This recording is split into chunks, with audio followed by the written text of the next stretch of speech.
Hi, Mattress Mac here at beautiful Delmar Fieldhouse right here in Houston. Thanks to HISD for letting us use this beautiful facility. Coach Bill Self is here from the national champion Kansas Jayhawks to give a chalk talk to local area junior high and high school coaches. Very excited about it, begin real soon. So thanks to Coach Self for coming down. Thanks to all the great coaches who do so much for these young people in junior high and high school. Hopefully everybody will learn a lot about basketball today. And the amazing thing I like about the coach, he said he's going to learn more than he's going to teach today. He's always learning.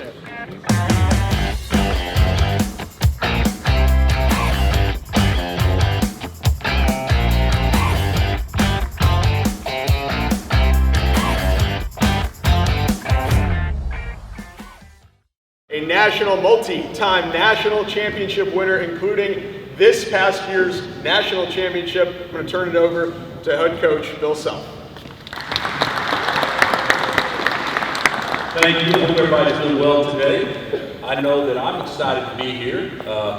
It's been kind of a whirlwind for us in the last few weeks, but it's been one in which I don't think any of us have quite come all the way down yet. They asked me the other day if I had a chance to enjoy it at all since we won it, and I said, no, how could I enjoy it? I've been drunk for 2 straight weeks. So,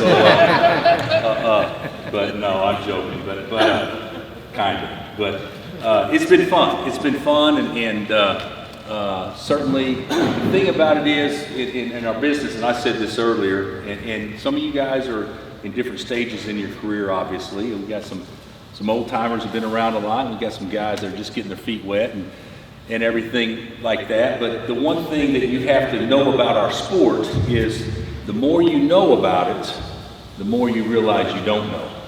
Because everything is evolving and changing. How many of us have always thought of that I've got the perfect play, or how do you guard this and how do you guard that, and it works for a week, and people figure it out, and now you can't even get a shot, and you're worse off than you ever were before you started running. Now, we've all been there. I've made some of the biggest bonehead decisions on how we're going to guard, and then January, hey, forget anything I've ever told you. Let's just go back and do it the way that we did it 2 years ago, okay, or how we remember. We've all been there at some point, but the thing that is it's not unique because we all have our own stories, but I will bet you this, that nobody in this room before has ever lost 18 games in a row. Has anybody ever lost 18 games in a row? You have? How many did you lose? We won 3 the whole season. So when we got the district, we lost it. But I mean, so you lost 18 in a row? I think. You think? Well, that's good, because at least I know there's one guy in here that I'm a better coach than, maybe, because my first year as a head coach at Oral Roberts, we lost 18 games in a row. Wow. So I've been here, and I've been here, and then I've been at different levels and been here. So I've kind of run the gamut on that kind of stuff, and so I think that I also believe this. Just because you win doesn't necessarily make you a better coach. You know, there's a lot of coaches that go into the NCAA tournament and come out of the NCAA tournament, and there's an opinion if they're a better or worse coach just because of the way their team performed in the NCAA tournament. And that doesn't have anything to do with it, and you guys that have been in the business know it doesn't either. You're the same coach going in as you were coming out. Sometimes you get lucky. Sometimes you have a team that stays healthy. Sometimes you play a team that just lost their second best player in the game before. And then you play the next team that just, their big guy just turned their ankle in the last play of the game before you played them.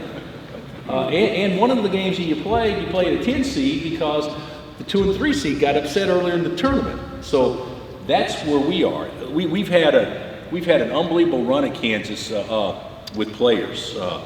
when we were talking to a couple guys earlier about some of the ones we've had, I mean, we've had some hard rocking dudes. I mean, we've had some hard rocking cats, and players are what win. I mean, let's not get this twisted. I mean, coaches can put yourself in a position where maybe those players can perform at a little bit higher level or play better together. But the bottom line is, if you don't have guys or ladies in that respect, or for that matter, you're not going to beat somebody consistently with people with better players than you. It just doesn't happen very often. Now, can you upset them every now and then? Absolutely. But it doesn't happen very often. Usually talent will prevail over time. And we've had a great run of guys at Kansas. And at Oral Roberts, when I got my start, my best two players were walk-ons. And that's one reason why you lose 18 in a row. Those same team end up flipping it and end up winning 31 of their last 38. That's one of the best, most proud things that we've done. We went to Tulsa and started out kind of slow, and then our last team there got upset by Carolina in the Elite Eight to go to the Final Four. We were 4.5-point favorites, and we don't close the deal. I had a great team at Tulsa. We go to Illinois, and we win the league the first couple of years. Had great teams there, and go to Kansas, and right off the bat, we're pretty good. And you realize as a coach that really recruiting in many ways is a lot more important than actually coaching. And of course, you guys don't get an opportunity to recruit. At least I wouldn't think many of you do, based on where you are in public schools or whatever, that opportunity to present himself, so at least legally. So you're kind of forced to play the hand you're dealt.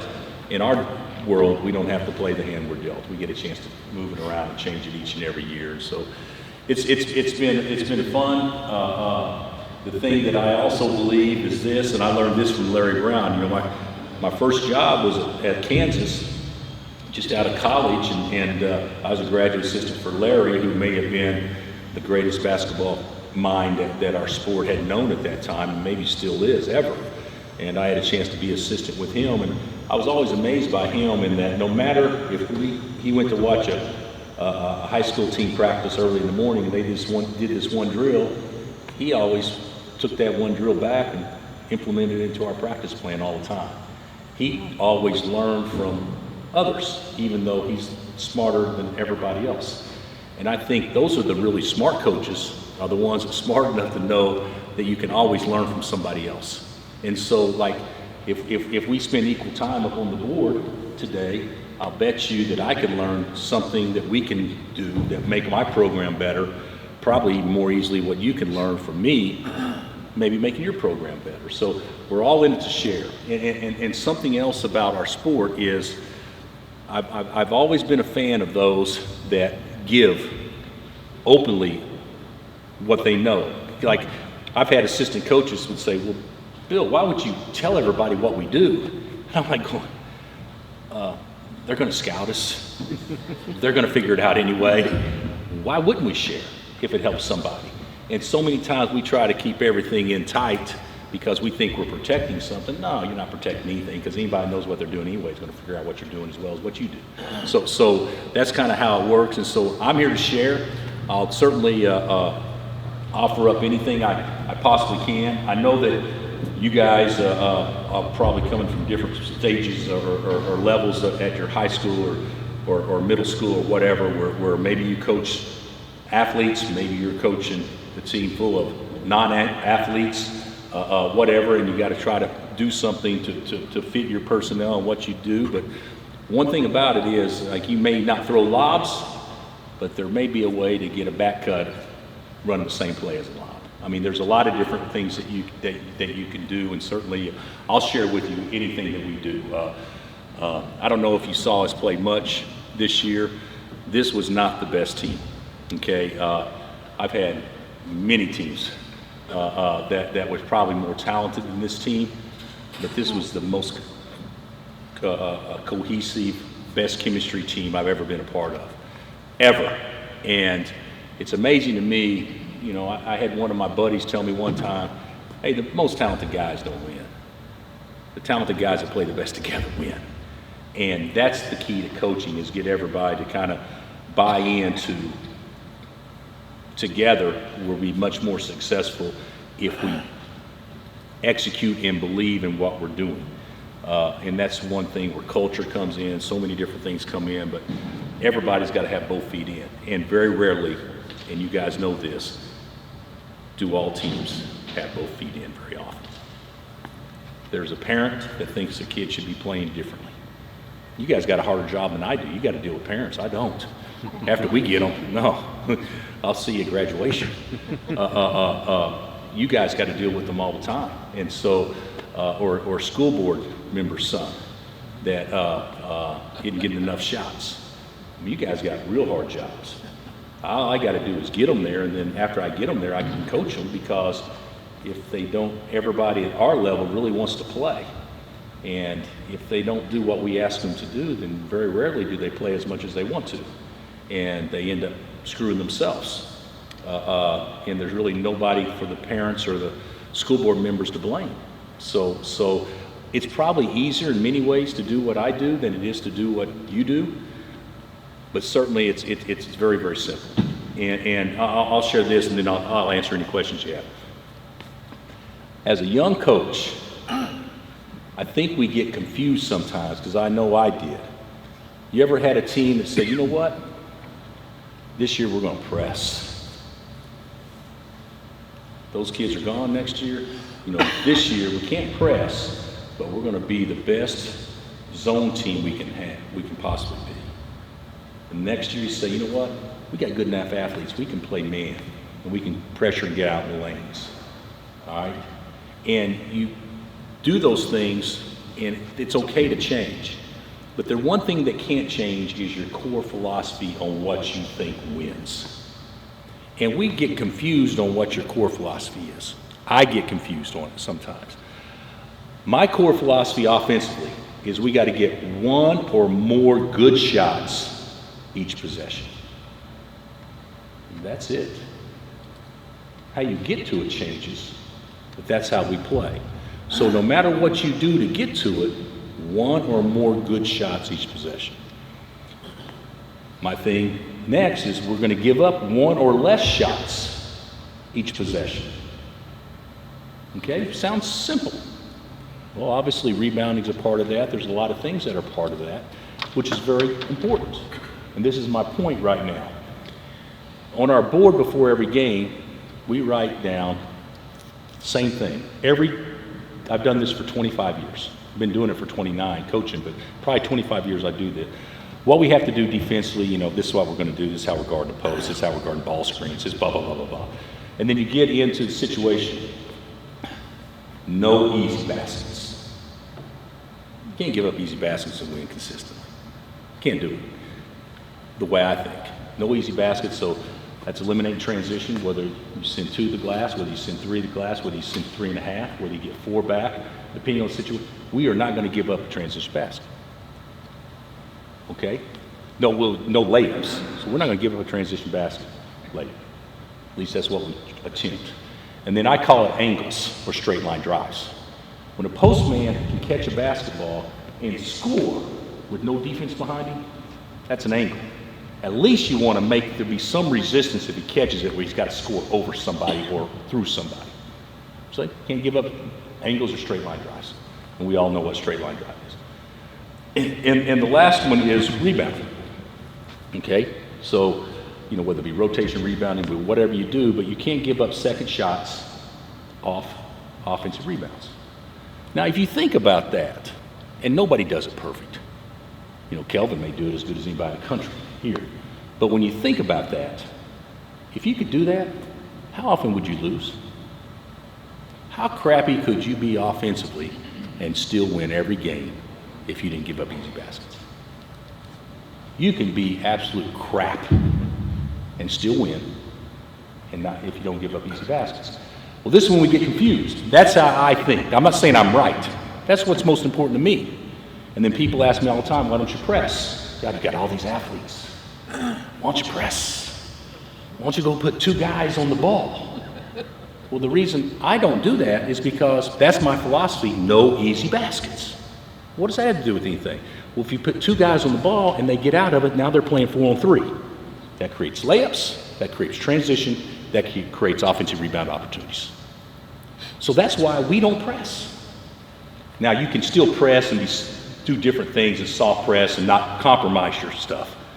But people ask me all the time and I say, well, it's not very sexy, but I don't want to give up layups, and 4-on-3s lead to potential layups if they get out of it. So that's what I'm talking about from your philosophical standpoint.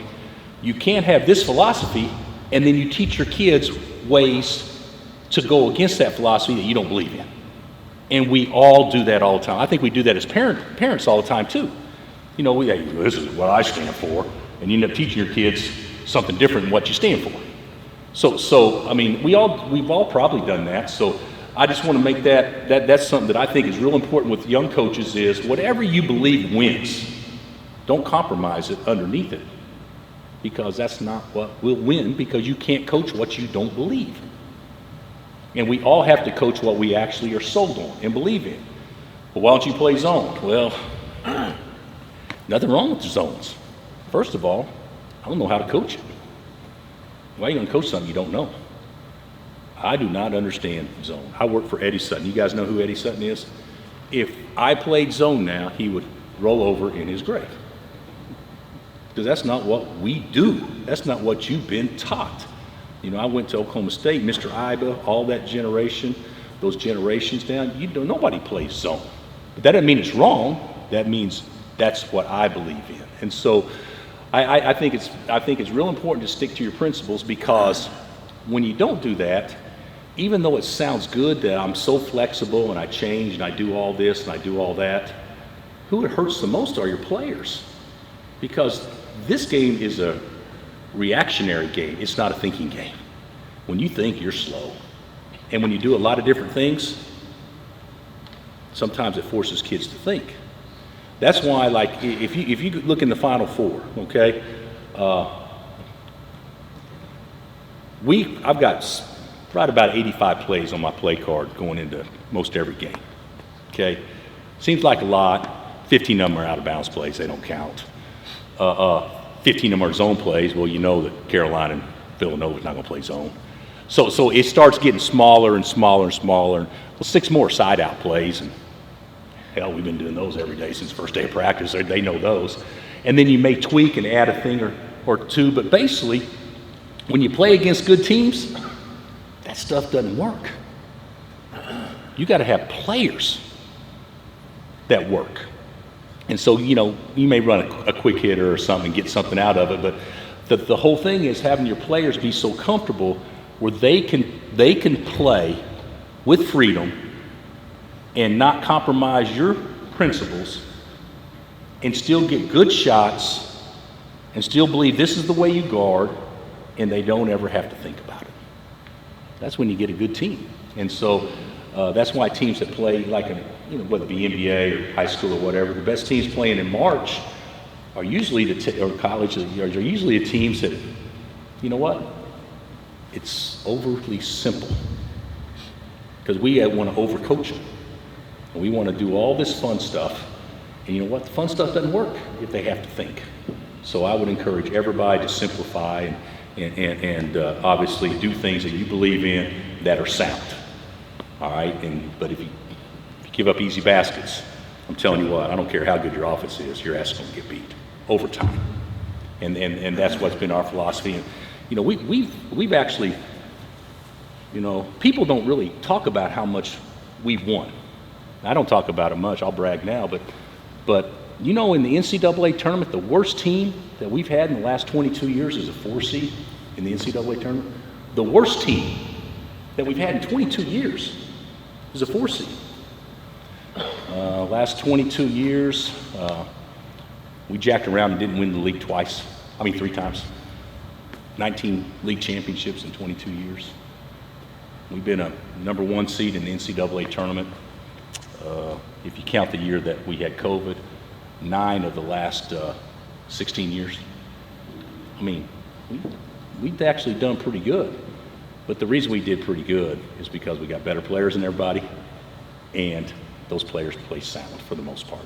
And in sports also, and you guys know this, and I'm rambling now, but there's more teams that lose games than there are teams that win games.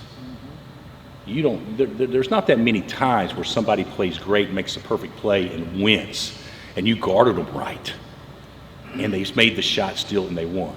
There's a lot more times where a team turns it over late, misses a block out, doesn't get back in transition, doesn't sort, whatever. Those are the teams that a lot of times are unsuccessful. So we tell our teams all the time is, you know, it's okay to lose. You just got to make somebody beat you. You can't help them. And that's how you have good records.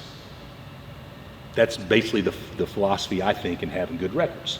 So I'll ask anything you guys, I'll answer anything you guys want to talk about, but just throw it at me and we'll do whatever. Anybody have anything? Yes, sir. You're talking about screening angles. You're talking about so many things.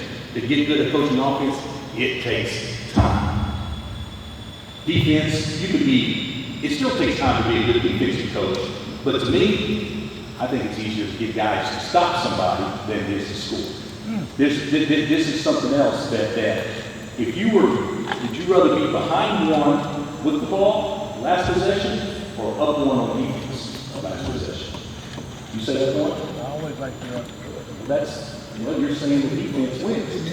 You want the ball. And I'll be honest with you, the greatest coaches are the best offensive coaches.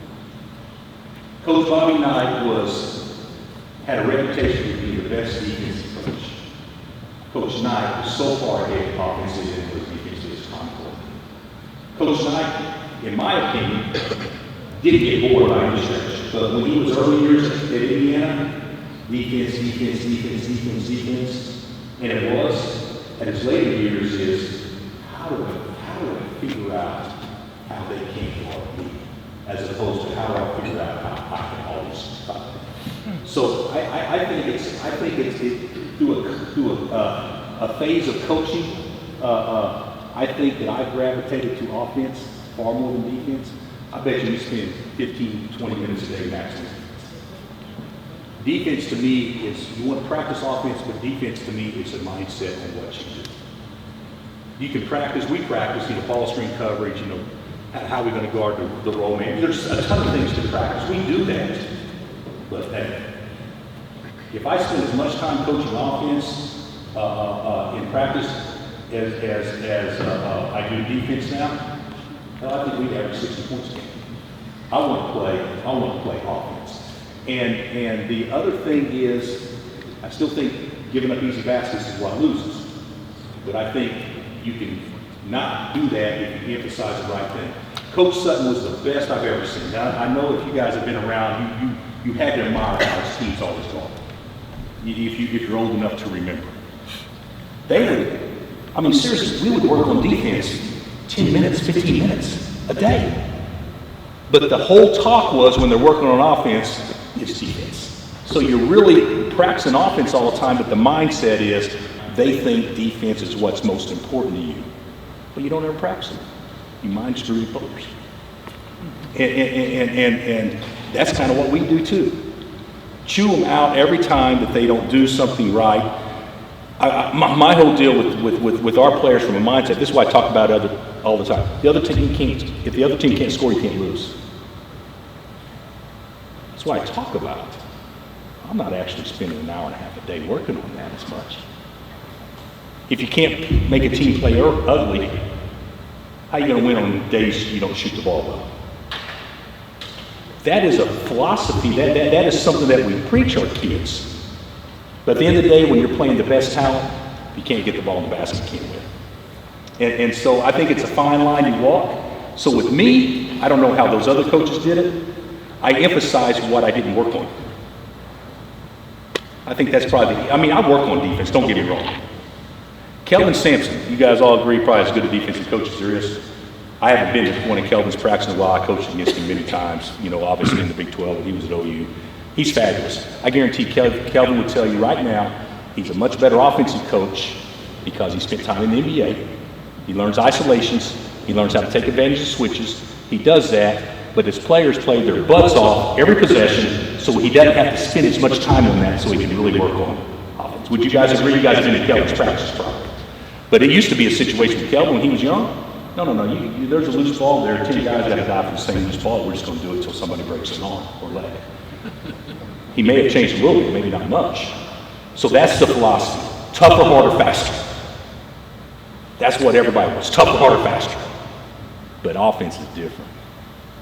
Poise, patience, spacing, all that stuff. And that's what you work on, even though you're always preaching tougher, harder, faster. I don't know if that answered your question, but that's how I would look at it. So, and the other thing I would say about offense, the best offensive coaches are the ones that trust their players.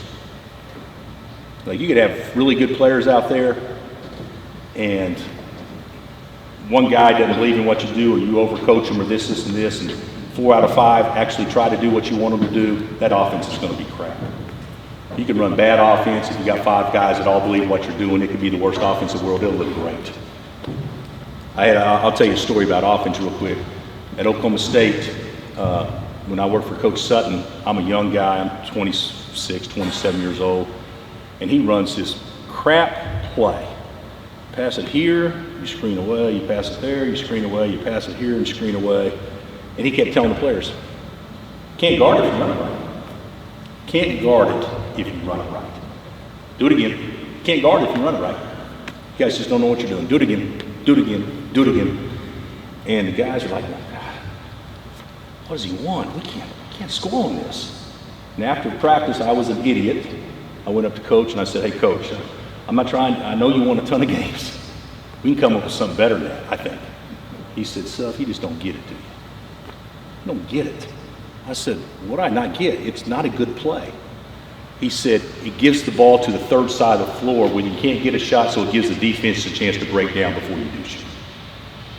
I'm like, oh, not bad. So that was kind of the philosophy he had. Now that philosophy won't fly, because now kids are so good with the ball, you got to give them freedom to go make plays. And that's one of the things that was hardest for me as a coach, is to take away that control freak that I had in order to give all the control to the players. And when the coach gives the control to the players, it's amazing to me how much better offensively they are naturally than they are if you try to run a great play to get a guy shot. Put them in the right spots, let kids play, and they'll figure out how to get a shot. That's kind of how I look at it now. So I think it's good. So as you started now, watching you guys in the national championship, you started coming back, saw a lot of threes from Remy Martin in the right corner. Obviously, we know these kids all want to shoot 3 points. How do you combat that at the college level, or do you guys do a drill or have something in place where, I know you say you want to trust the players, but I know on our level, everybody wants to shoot 3s, and we can come down on a fast break, and they'll pull up on a 3, and the kid can't hit the side of the barn if they're losing by themselves. So how do you combat the wrong players from shooting those 3s? But do you guys practice anything that kind of gets these kids better? Because everybody thinks that they're just very good. Well, I think Steph is really good with a lot of people, because he's so good that people think that's how you should play. That's not how you should play, that's how he should play. And there's a big difference between a real pro and a high school kid, or even a real good college player. For instance, with us, our whole deal is the ball has to touch the paint. It has to touch the paint. So even though off the bounce, off the pass, so in our guys, they're thinking, he wants me to shoot it, but we got to touch the paint before we shoot it. So that right there tells them we got to be aggressive, we got to touch the paint before we get shots. I think with us, it wasn't that difficult this year, because we weren't a great 3-point shooting team, but we had a guy, Abaji, that was unbelievable. He was unbelievable. I mean, he shot 50% first 3 quarters of the season. He was unbelievable. And so I would always tell Oach to shoot it, and I wouldn't tell other guys to shoot it. I would tell them what a great passer they are, or what a great rebounder they are. Hey, you know what? When you shoot a 3, I mean, I'm okay with it. If you're wide open, you should shoot it. But one thing, every time you shoot it, you take our best rebounder off the glass, man. We're not going to win. You got to rebound the ball for us to win. We're not going to win games.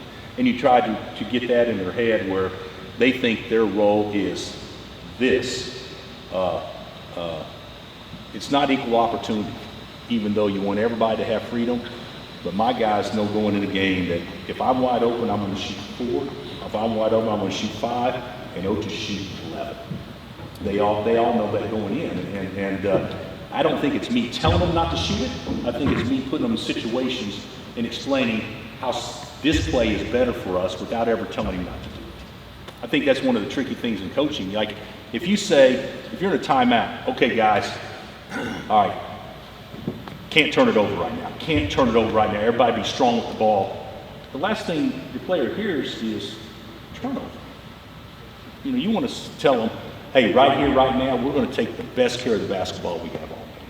So now the last thing they hear is something positive. We do that, and I think you can also do that with shooting and giving certain guys freedom too. So. And also, you may want to do this. What percentage works for you from a three-point standpoint? With us, it's 33%. It's not always that. Some schools it's 40%, some schools it's 28%, but whatever that percentage that you think works best for you, that's how you kind of educate your team on how you need to play as well. I'm talking about the percentage of shots, like 28% of your shots should be threes or 34 or whatever. Yeah. Hey, Coach, what are your keys to teaching your transition offense? Teaching transition offense? Well, first of all, you got to rebound first. So we were, I don't know if you guys studied this, we were great in transition this year. We were great. The only reason we weren't great in transition because we couldn't rebound. You know, that eliminated our transition. So you know, I think the emphasis is, you know, you're going to be better in transition, you don't take the ball out of bounds. So, you know, obviously you got to rebound. You got to guard. We did something different this year is we played without a point guard. Other than the 5-man, whoever got it right. We don't need to make an outlet pass. Let's go. And very rarely did our point guard ever bring it up in transition because he never got the rebound. Jalen Wilson, Christian Brown, and Ochai brought it up every time. And then, you know, keep the corners filled. And something else that I think is important if you want to play fast. Now, you don't have to do this, but if you want to play fast, I don't believe in secondary break. I think your secondary break should be your offense. That doesn't mean I'm right. But so a lot of people, when you say secondary break, to me that automatically thinks, slow it down. No, we're primary. We're primary and offense. Primary and offense. We're running. We're running. This is what the big guy does. He's gonna rim run, post block the block. This is we're gonna get the ball. Like I do drills a lot of times. We do drills. I should never say that. We do drills all the time. That okay, how do we get the ball to the third side of the floor in 7 seconds or less? And that's boom, boom, boom, boom, boom. And that's when we start playing. And so we do the same thing in transition. You know, how do you get the ball to the second? How do you get to the third side as quick as you can? We want to pitch ahead every opportunity. We're positionless. We don't play at the point guard, blah, blah, blah, blah, blah. But as we play and we come into offense in primary, it's always our half-court offense. And that's been much better for us to get our guys to run. But the biggest thing is don't outlet the ball, whoever gets it next. And you can't always do that. That's what made our transition good. You always have somebody guarding the ball now that's not used to guarding the ball in transition. So, yeah. Would you mind sharing some of your skill development for the guards that helps them in transition? To help them in transition? Like skill development drills or anything like that? Well, I mean, yeah, there's this paper. Coach, no, listen, you can write directly on that, and the dry races are right there in the podium. So this is the dry race? Yes, sir. You got talent right there. Okay. So, like, something, this is ridiculously simple, but every time a wing runs the floor, he's got to touch the baseline and come back. Because if not, they're going to stop right here, and you're never going to get the ball flat. So we talk about this all the time. The best way to run good offense is to get the ball flat, back around to flat. One thing that we would teach, let's say if it's rebound right here, let's say the 5-man does rebound it. That's the only time the 5-man does not run to the block. If he rebounds the ball, he's going to be a drag ball screener, or he's going to be a quick reverse guy. That's all we're talking about. And then what we do is, we do not run anybody else to block unless it's 5. But we would touch the baseline, so it's out in here, and he does rebound it. We're pushing it. We want to cross the floor as often as possible in transition. So that way you've already got the ball to the second side. Everybody understand that? So the ball's here, first side, gets to the second side. Because you got to make the defense go from strong to weak to back to strong. So we would do that. We've always worked on pitching ahead. So we do that. Let's say we pitch ahead. He never sees. The guard never sees. So he would cut this guy right here in the field. He's on the play. He back cuts. He comes, get it there, get it reversed. However you want to do it.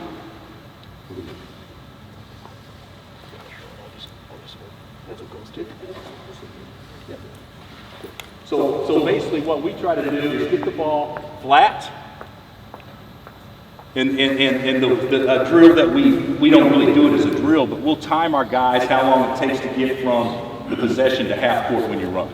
So your first 2 steps are the most important steps in offensive and defensive transition. I mean, it's got to be a jailbreak. I mean, you got to go. And so we would work on that. We would work on a ton of bounce. Now we're ready to run offense.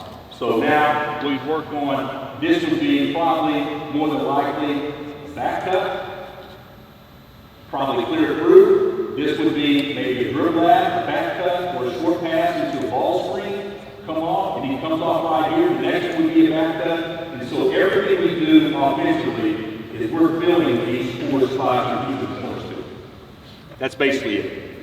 And then we ball screen and we run to the rim or we change angles and we do a whole bunch of different things. But as far as transition, break down drills, get it and go. Basically, shots that we do out of transition, we spend a ton of time on this. Ball right here. He's being defended by a manager. We've got a defender right here. We spend a ton of time on forcing help, playing off 2 feet, getting quick shots that way. We spend a ton of time on balls here, how to penetrate the center, get a guy shot right here. We spend more time than I've ever spent on one-on-one moves. Guys got to beat their man off the bounce. Don't rely on somebody else to get the ball to paint. It's your job to get the ball to paint. We spend a lot of time on not running dribble handoffs, even though we do it way too much. But this action right here, force help, coming from behind right there, and then playing behind that, and play behind the back, close out, and he's got to drive it.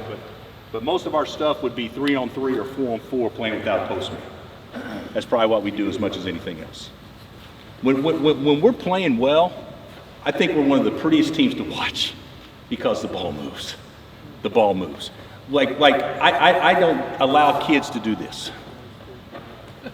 I don't allow. You know, there's a difference between dribbling and bouncing. Most kids bounce it. Dribble goes somewhere. Most kids bounce it and stay in place. I've only had 2 that I've had since I've been in Kansas that I allowed to bounce it. One was National Player of the Year, and the other was First Team All-American.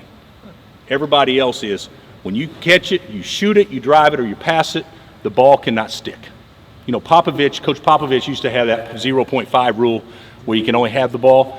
You really study that, that's when you run your best offense. And what happens when you allow guys to hold it? Your worst players are always the ones holding it. Can't do anything.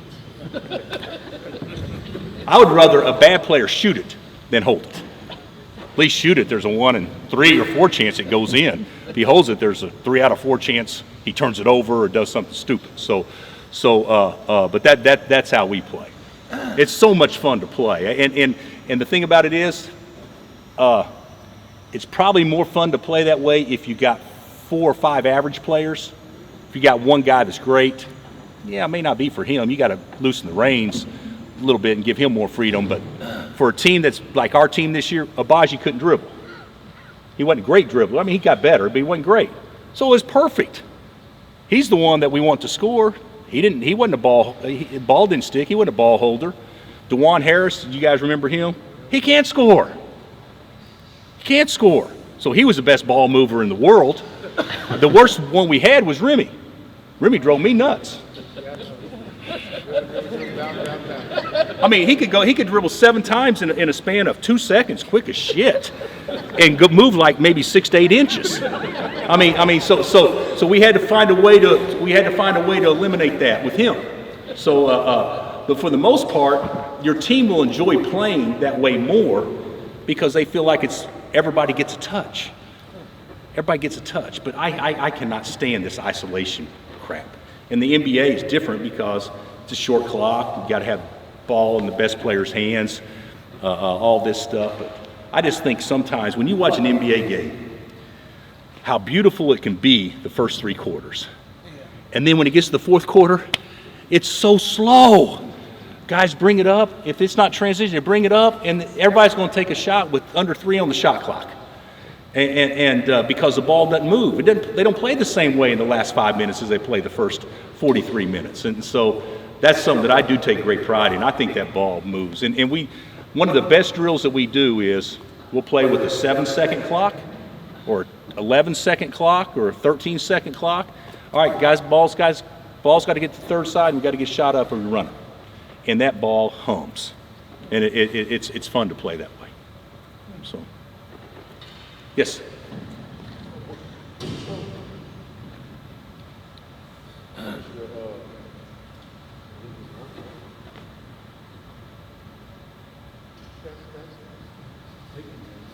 I can hear. Your philosophy on the drag ball screen and then in transition. What is your philosophy with your big once he rolls? How often do you want him back out on 3-point line, set the screens or rescreen? Or do you want him to stay out there? First of all, if it's a drag ball screen, I want the pocket pass or I want him to pick and pop and reverse. I think it's too long to take advantage of a ball screen with the guy running to the rim. I'd rather a guy set a ball screen in the scoring area. Like if he sets the ball screen in the scoring area right there, I'd rather he set it there in the scoring area because that forces his defender to do something. A lot of times when the drag ball screens just drop coverage. So he can't take advantage of really running to the rim in that situation. So we do drag, but most of the times when we drag, it's just to get it reversed. But once we get into offense, we set a ton of, we may set more ball screens than anybody. We set a ton of ball screens. But the biggest thing is with the big, if it's on a single side, he can shoot, it's pick and pop play. If it's on the side where the baseline is, the corner's filled, it'd be ball screen run to the rim, then you play behind that. We have different reads that we work on that stuff. But I think the hardest thing to guard is the ball. So if the hardest thing to guard is the ball, how do we create opportunities where there's a bad hedge, a loose hedge, whatever, where a guy can split or whatever? And I think it's more when you have a big guy, like let's say ball's here, passes here, we set a butt screen there, it comes off right here, he picks and pops, he chases it, now he chases it here, and that would be the way we get him back to the post after he set 2 or 3 ball screens. So that would be how we would play.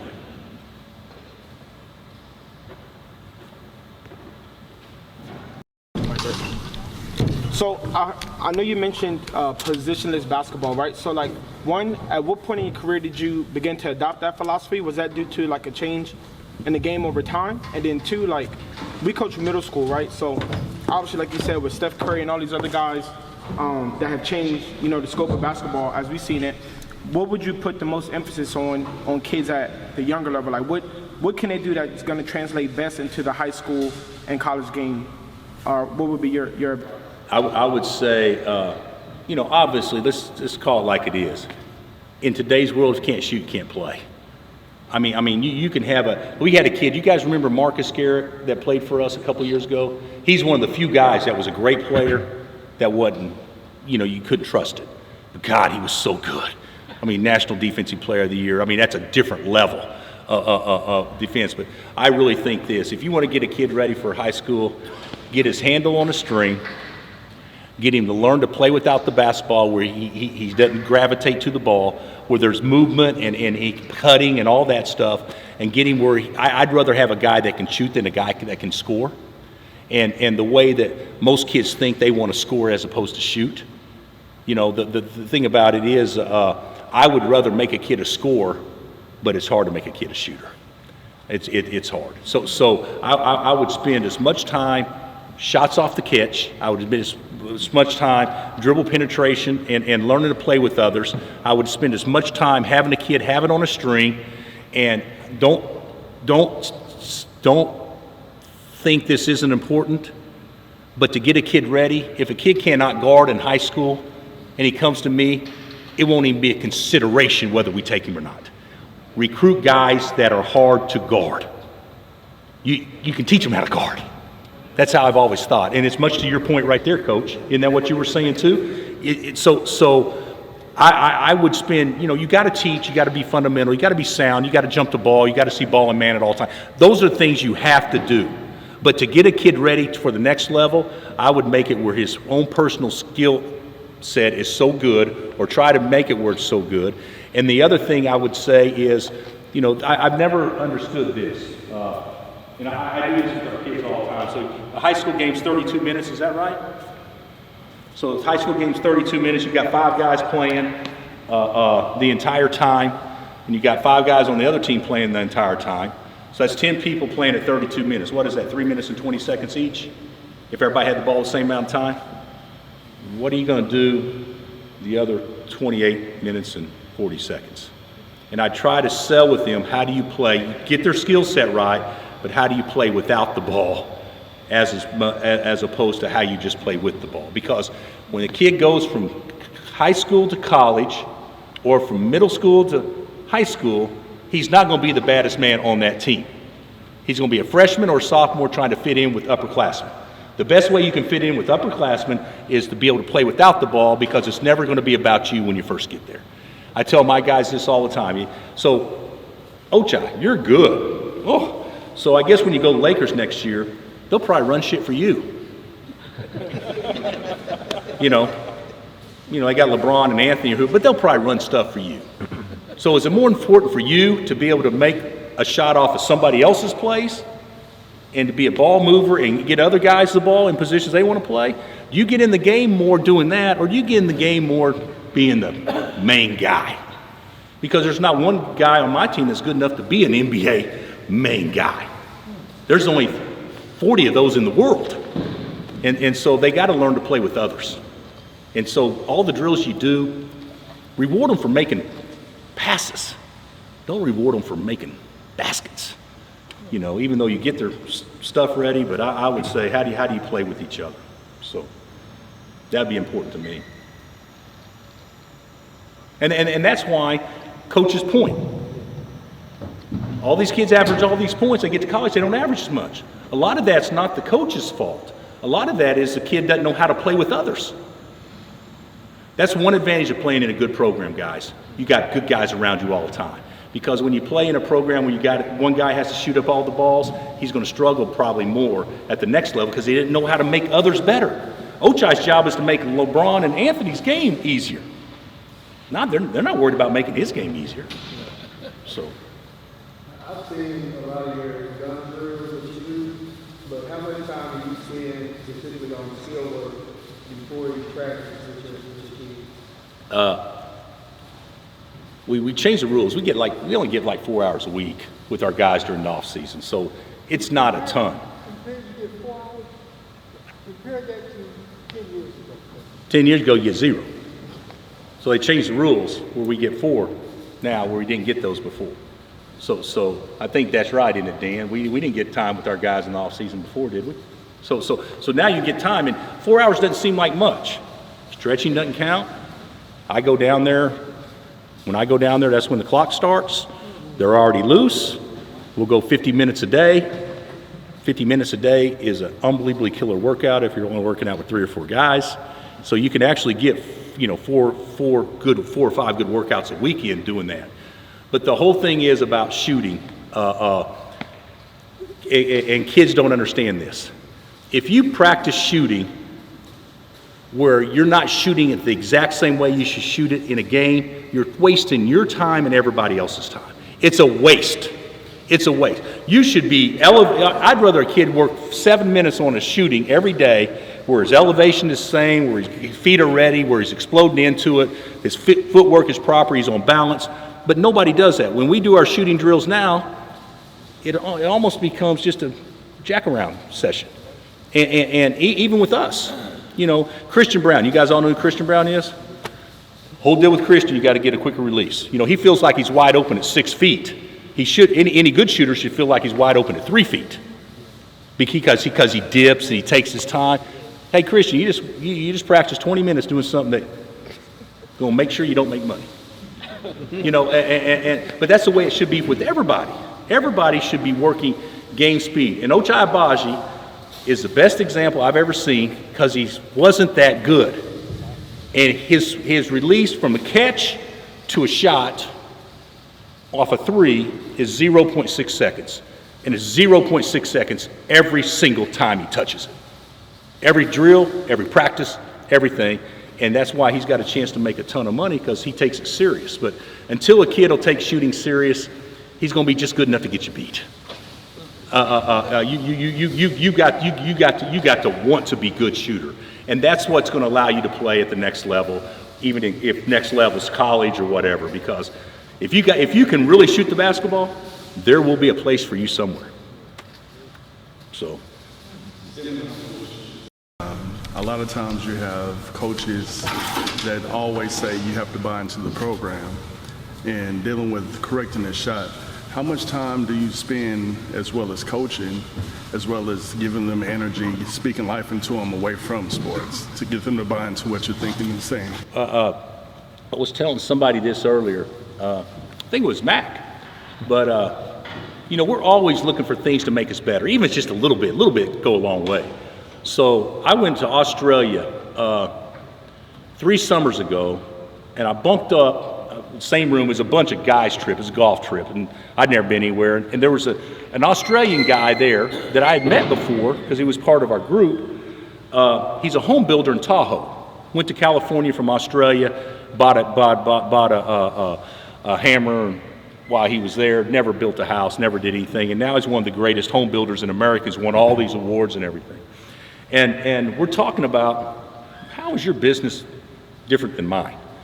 And you're talking about all the subcontractors, who he's got to motivate, get everybody to work together, you know, all this stuff that you got to do. And he came up with a culture deal that he built himself for his company. I mean, he knows nothing about ball, nothing.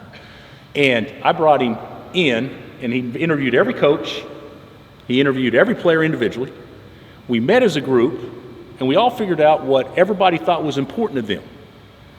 And we developed this culture that was on paper. You know, everybody says they have great culture.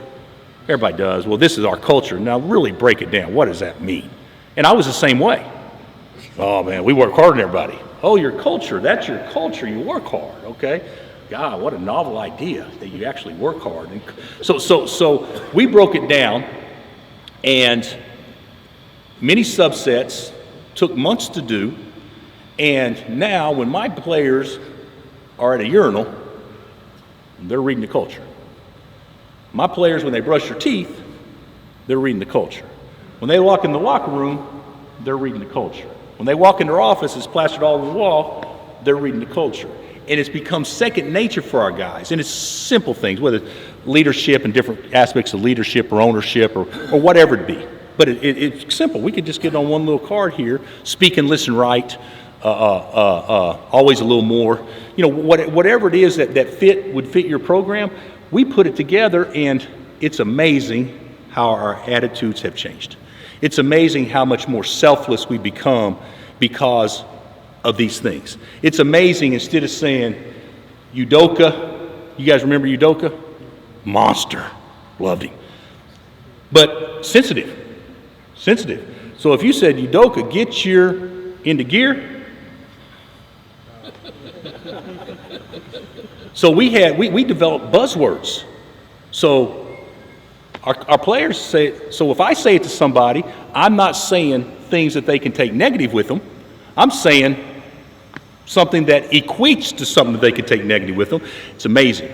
Nobody got their feelings hurt off. Everybody was uplifted. It's amazing. It's amazing. So if Marcus is jacking around and Oach says something to Marcus, he doesn't say, Marcus, pull your head out. He says the word, and he says it twice. And if he doesn't do it after 2 times, then he says what he's going to say.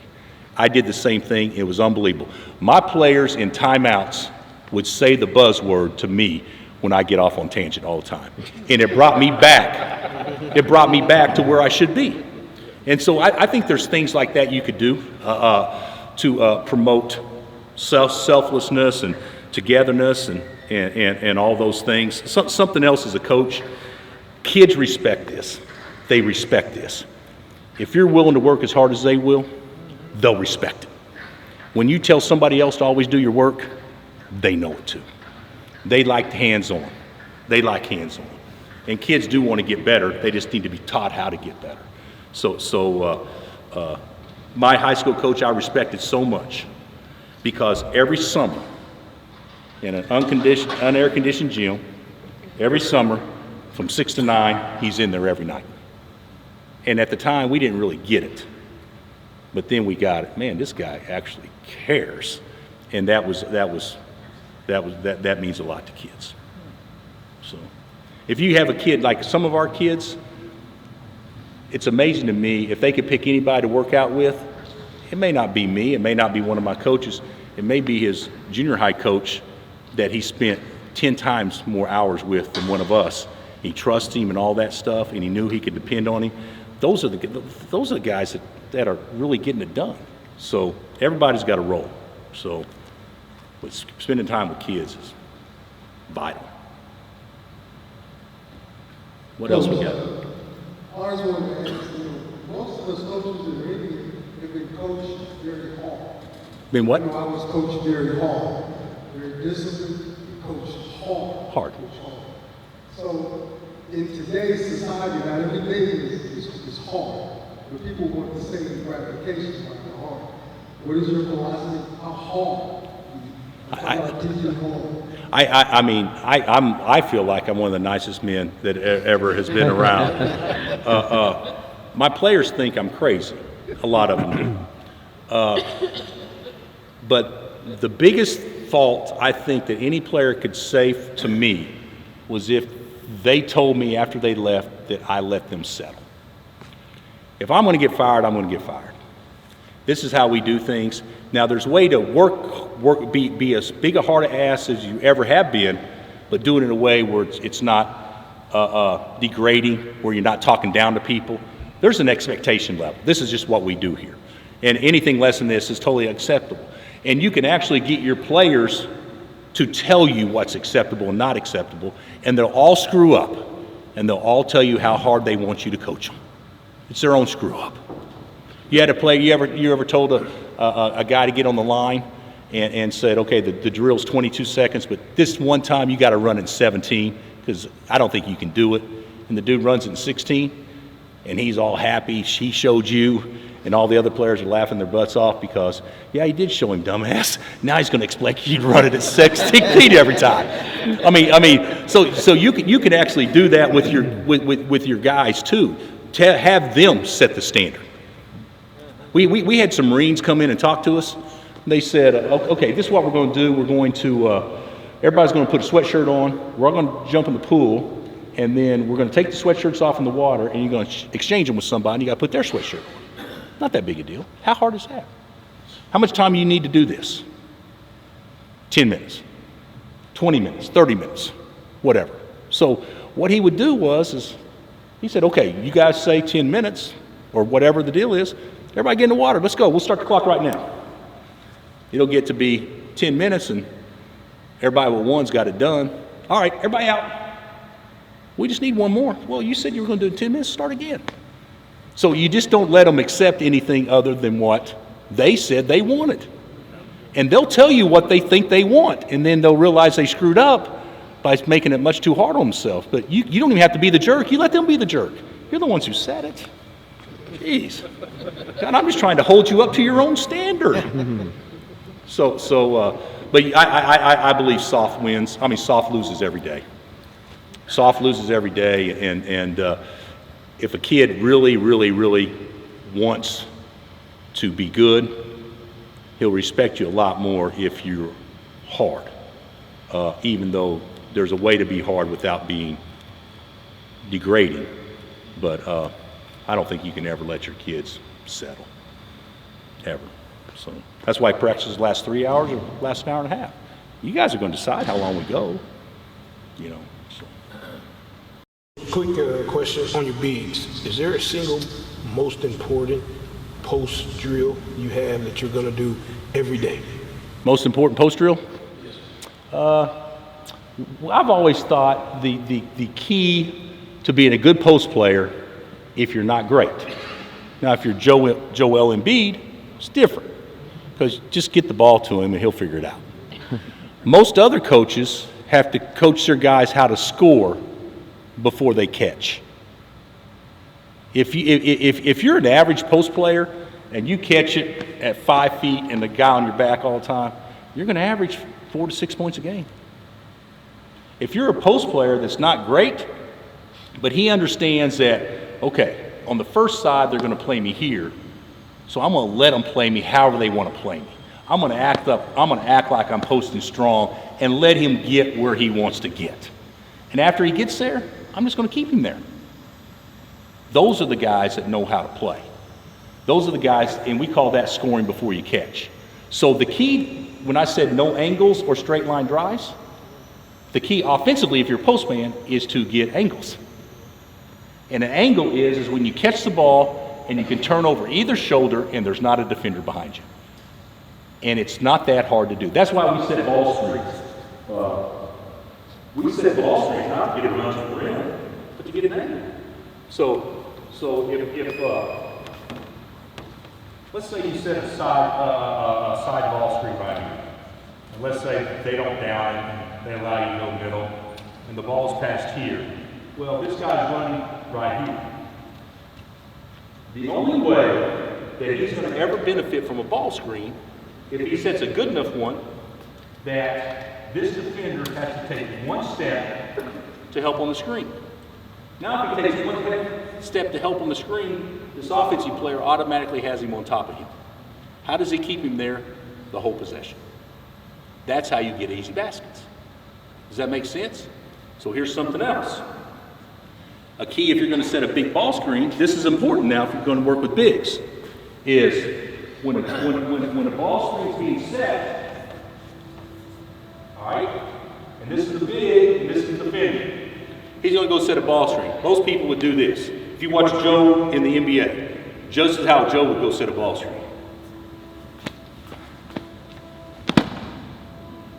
Okay? Nothing wrong with that. All right? This is how somebody at our level should set a ball screen, is you sprint into it, and when you sprint into it, you have to create separation where this guy's 2 steps behind. So now when he's 2 steps behind, now it becomes a loose hedge. Now when he runs to the rim, whatever, he's automatically on top. That's how he scored a point, because he was 2 steps quicker than his defender hedging the ball screen. That automatically made him get over him, and once he gets over him, you do not allow him to get back. That would be something that we work on every day. Score before you catch. So you know, it could just be a ceiling, you know, however you want to do it, a ceiling drill, or if a guy gets on top, you know, if a guy gets on top, you got to whip the leg, keep him on top, ball's reversed to the other side, to keep him on top, and then you score. But there's got to be some way that you keep the defender on top of you. And you can play with 6'5" postmen, 6'4" postmen, and still kick everybody's butt. But a 6'5", 6'4" postman can't score if you got a 6'9" guy behind him. So we do that a lot.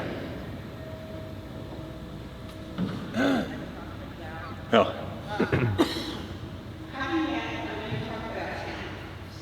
Talk. Can you hear me? Yeah. Okay. How do you talk about talent? And when you came to Kansas and you said this team probably wasn't the most talented team, how did you decide you're going to build up the talent? We. So my question is, what is the steps that you took to kind of build up the talent to get to where you are? You know, I don't know that we did that. I think the kids made a commitment they wanted to do that. You know, last year in the NCAA tournament, in the second round, we got beat 35. Same team. And I told our team afterwards, I said, guys, no disrespect, I love all you. We got to get bigger, quicker. and more athletic. We have to. I mean, if we're going to win. So we go out and we recruit a whole team that we had the exact same 5 starters as we had last year in the NCAA tournament. And this year we won a national championship.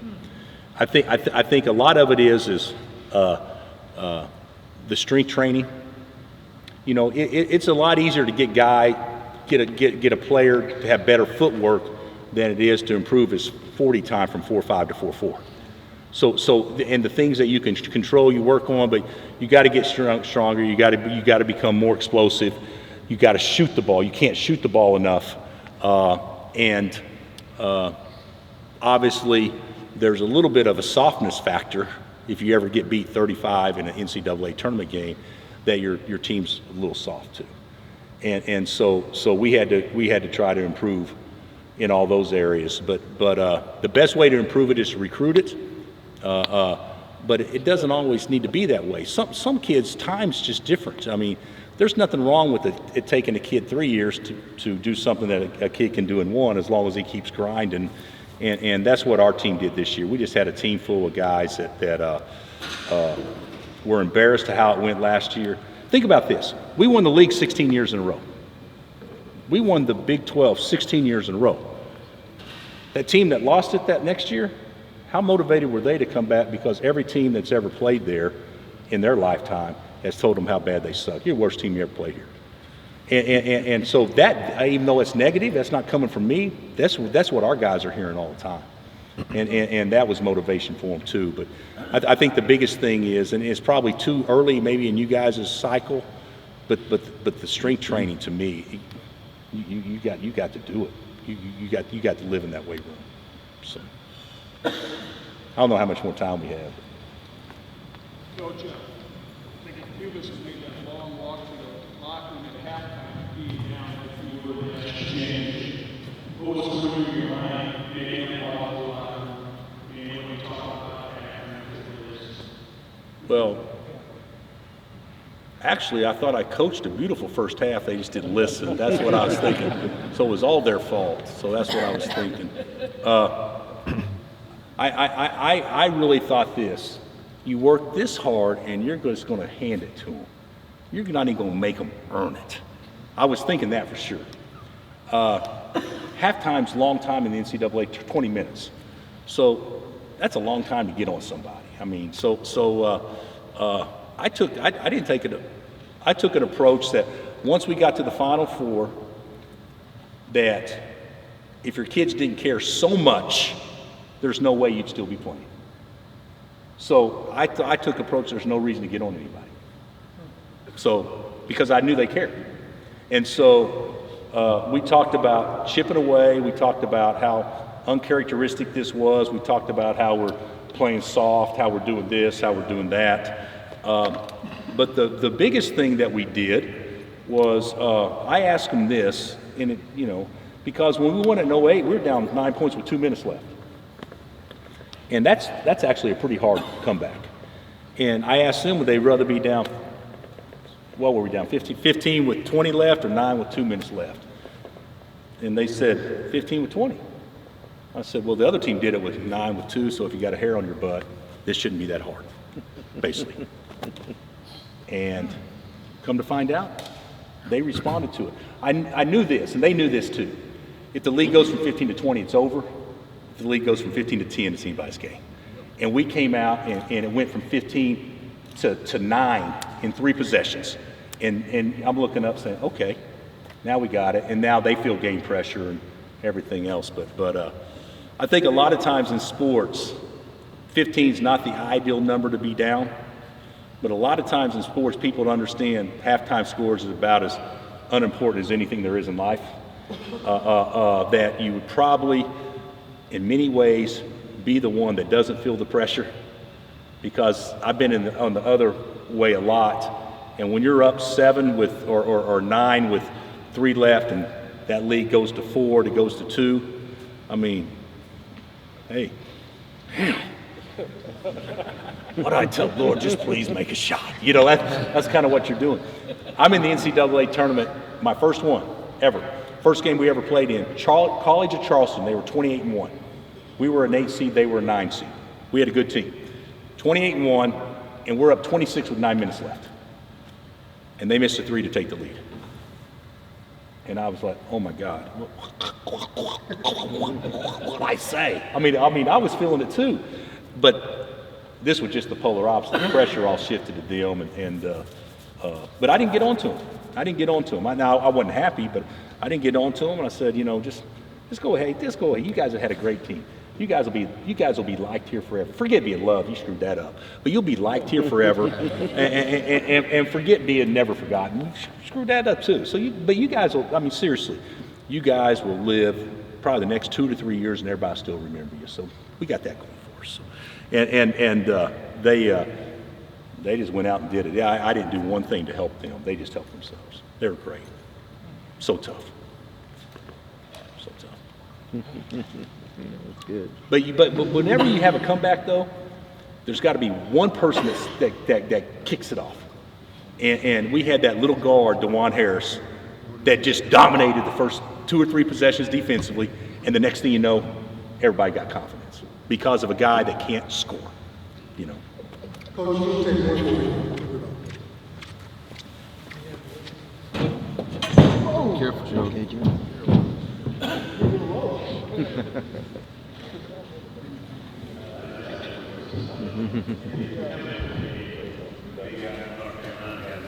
You went inside 2, 3 times in a row. Was that your decision, or did the players are they smart enough to realize on their own situations and practice, or was it the players that decided, hey, we're going in, we got to figure it out? I think that, of course, we wanted to do that, but our big kid that played so good this year, and I know David, he really wasn't very good a good part of the year. And then when the tournament started, he became great. I mean, it's like a light came on. I mean, he became great. And Ochai was kind of going the other way. Ochai had been so good, and now he's become human. and so, he wasn't shooting 48 from 3 anymore. He's shooting 30 or 33. He just become human. And so I've always been a coach that would be like if I was a football coach, I still think you got to run the ball to be successful, and I still think as a basketball coach you got to attack the basket to be successful. And so we told them what to do, but we also had been drilled enough, I hope, that when they switch ball screens, this is what we're for sure doing. And we were able to play to the switch on the ball screens and throw it in. But we got lucky. Do you guys remember when Baycock turned his ankle right at the very end? Yeah. He turned his ankle. And we should have gone down and scored. I mean, he's laying on the floor. What are we doing? Well, I know it. I thought the same thing at the time. But it was smart that it wasn't that way, because we would end up taking a shot that maybe was marginal, and we were only up 1, maybe marginal, give them more time on the other end, but they stopped the clock. It allowed us to have a timeout, and in the timeout, everybody knew that Manick, who played great, was going to guard David because the kid was out. So we were able to play to the mismatch because we didn't attack. So that turned out to be lucky. It turned out to be lucky. And so we throw it to him, and David, with no contest at all, goes right over him, and it's probably the easiest basket he made the whole game. Finished the game. Yeah. Hey, how about a fan question? They say your place is the hardest to play. In 25 years, what place do you hate to go play the most, that's the toughest place with good kids? The best home court that I've ever been to was Indiana. Indiana? When we were in Illinois, they had, I don't know if you guys remember, they had a kid named Jared Jeffries. They went to the national championship game with Mike. You guys all know Mike. And Mike and I, we had a good relationship. We had great games when we were in Illinois and Indiana. And we went over there, and literally their starting guards went 16 to 21 from 3. And I told our guys at about 8 minutes in, I said, hey, just sit back and relax and just take it all in, because we ain't changing it today. And to me, that's the loudest. I mean, you couldn't even talk to anybody. Indiana was the best. Yes, sir. But if you guys have never been to Delmar Fieldhouse, it's pretty. You guys have been there. It's different, isn't it? It's different.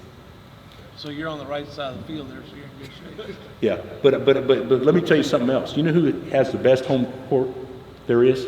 The Longhorns. The team that has the best players playing on it. That's true. Everybody talks about you win a ton of games at home. The reason we win so much is because our guys are better than your guys. I mean, people talk about the fans, and fans are great. Don't get me wrong, but if you got better guys than the other guy and you're playing at home, you're probably going to win most of your games. So. Thank you. Coach, I want to let you wrap up. Give one inspiration that you would tell them, especially in middle school and high school, that you would think on if you had to just set your program, what should you kind of instill into that and stay consistent to it all the time? And we'll end on that note. Well, you may not want to hear this. At middle school, I'd probably be less concerned about winning and more concerned about doing things the right way that help give them a foundation for moving forward. High school is a little harder to do that, as you guys know. But if I'm a middle school coach, I would definitely emphasize that. I'm not saying everybody gets a ribbon every time they play, but I'm saying just understand that it's more about development than it is winning. We all emphasize winning too much too young, I believe. I would also probably, if you really just want to get down to the simple way of how you do business, to help somebody is to develop a culture in a way that this is who we are and this is how we do things every day. Every day. So, and that's not easy to do, I know. It's harder, it's easier at my level probably. But I would certainly emphasize that. There's no substitute for working, and that should be rewarded. And like for instance, in middle school, if a kid didn't work, I think it should be fine not to play him or her. I think it should be, and not have any repercussions from anybody else that you're not doing the right thing. I think that's. Because to me, that's still the best motivating factor you can ever have, is the bench. So. Okay? Hello? There we go. Listen, guys, please give a coach a round of applause.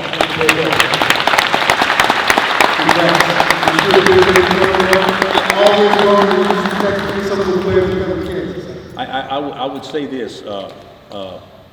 We haven't had clinics in a while because of COVID and whatnot, but if anybody ever wants to come up for whatever reason, we got you covered, okay? We can do that with coaches, we get you covered. If you ever want to come to a game, we got you covered. We can do that with coaches, even though it's pretty crowded sometimes, but we allot that to happen. And then most importantly, from a selfish standpoint, if you got anyone between 6'7" and 6'10", and he can really run and jump and also shoot the basketball. Gotta love it. Yeah, any contact information that you could pass along. Once again, Coach, thank you very much. Thank you for all the presence you ever came in. Okay? Hope you had a great time. And once again, if you ever need anything, we got programs that are going on. 6,006 over there. 45, you guys let us know. We'll be more than happy to try to help you accommodate that, okay? Thanks a lot. Okay, thanks a lot, guys. Thank you for coming out.